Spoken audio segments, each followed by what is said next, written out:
Bonjour à tous, vous m'avez certainement reconnu, je suis Liam Chimma. Aujourd'hui, je vais vous révéler une vérité profonde et troublante. Vous savez, la finale de la Coupe du Monde 2026 n'est pas le fruit du hasard, mais plutôt les résultats d'un plan précis, scripté par un code mystique et numérologique depuis il y a de cela 19 ans. Ce n'est pas une coïncidence, les gars. Si certains événements semblent s'aligner parfaitement comme si l'univers lui-même orchestrait cette rencontre, ce n'est pas un hasard. Alors, il faut donc comprendre que dans ce monde, le hasard n'a pas sa place, surtout dans le football professionnel où chaque mouvement, chaque destin est écrit dans une drame invisible codifiée par des lois spirituelles et surtout mathématiques. Eh bien, aujourd'hui, je vais vous guider à travers cette grille complexe, cette mystérieuse architecture que peu peuvent percevoir, mais qui régit pourtant ces plus grands événements qui est donc le football, surtout cette finale, bien évidemment. Je vais vous démontrer comment, en examinant certains faits, on découvre un récit tissé depuis déjà 19 ans, un cycle sacré qui lie donc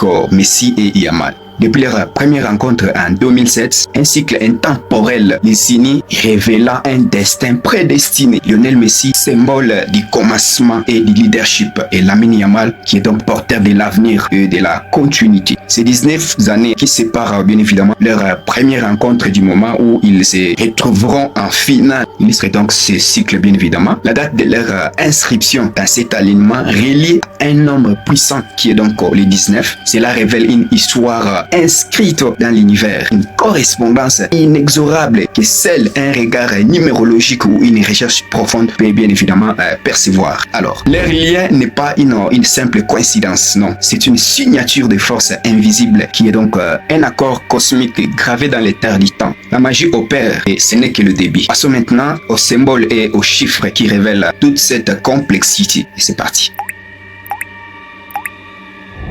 Le nombre 19 est considéré comme le plus grand du cosmos dans l'ésotérisme, représente à la fois la culmination d'un cycle et surtout le retour au point de départ. Le 1, symbole du commencement, du leadership incarné par Lionel Messi. Et le 9, symbole de la fin et de l'accomplissement, qui correspond parfaitement à la Coupe du Monde. Cela leur donne une signification très profonde. Et lorsqu'on additionne ces chiffres, on obtient le 1, symbolisant donc le retour éternel du roi, une renaissance, un cycle sans fin. Dans les tarots, la 19e arcane, le soleil évoque la lumière absolue, la réussite totale. Dans cette image, les jumeaux sous un soleil rayonnant symbolise également cette duplication du mysticisme. Leur destin forge une identité unique, comme si l'esprit du football s'est dupliqué à travers eux. La fusion de leur numérologie, de leur date et de leur numéro de maillot crée une symétrie parfaite, renforçant alors l'idée que tout cela dépasse la simple réalité humaine et se situe dans un plan supérieur.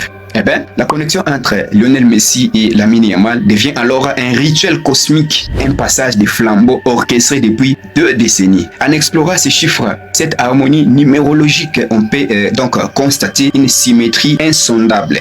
La date de leur rencontre 2007, 2 plus 0 plus 0 plus 7 égale 9 s'inscrit dans ce cycle mystérieux. La différence de 19 ans entre les rencontres et cette date de la finale 2026 de la Coupe du Monde, bien sûr, nous offre une autre synchronicité numérologique, voyez-vous. Leur numéro surtout de maillot, Messi porte le numéro 10. Et si on fait 1 plus 0, ça me fait 1. Et quant à Yamal, il porte le numéro 19. Si on fait 1 plus 9, ça me donne 10. Cela témoigne aussi cette dualité à la fois opposée et à un moment complémentaire, voyez-vous. Donc la symétrie continue avec leurs dates clés. Yamal s'est qualifié le 14 juillet et en additionnant tous les chiffres de son parcours, les chiffres qui composent toute cette date, on obtient 22.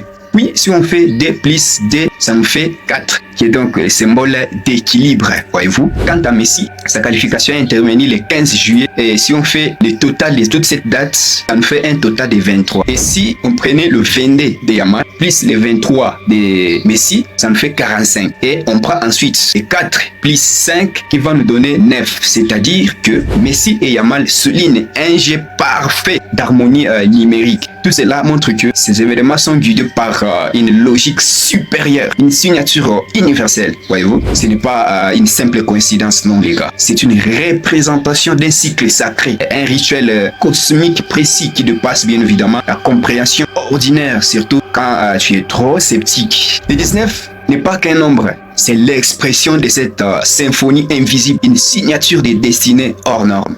Voyez-vous, Et enfin, il faut comprendre que ce n'est pas simplement un match de football qui va se jouer, va profiler, non, mais une cérémonie d'échange d'énergie, un rituel sacré organisé depuis plus de 20 ans. La finale du 19 juillet 2026 n'est pas le fruit du hasard. C'est par contre l'aboutissement d'un plan ancestral, d'un ordre cosmique qui a orchestré chaque étape, chaque rencontre, chaque chiffre afin de faire de cet événement un point culminant d'un cycle de renouveau. Les forces invisibles que peu perçoivent ont façonné cette réalité pour que ces moments précis deviennent alors une étape incontournable dans l'histoire du football et du cosmos. Voyez-vous, croyez-vous encore au hasard ou acceptez-vous que tout dans ce monde est lié par un code mystique écrit d'avance? Je vous invite donc à réfléchir à cela, à ouvrir vos yeux à ces vérités cachées, car la réalité dépasse largement ce que nous percevons avec nos yeux ordinaires. Abonnez-vous, commentez, partagez, likez, mettez le cœur. Et ensemble, poursuivons la déchiffration des secrets systèmes qui est caché dans le football.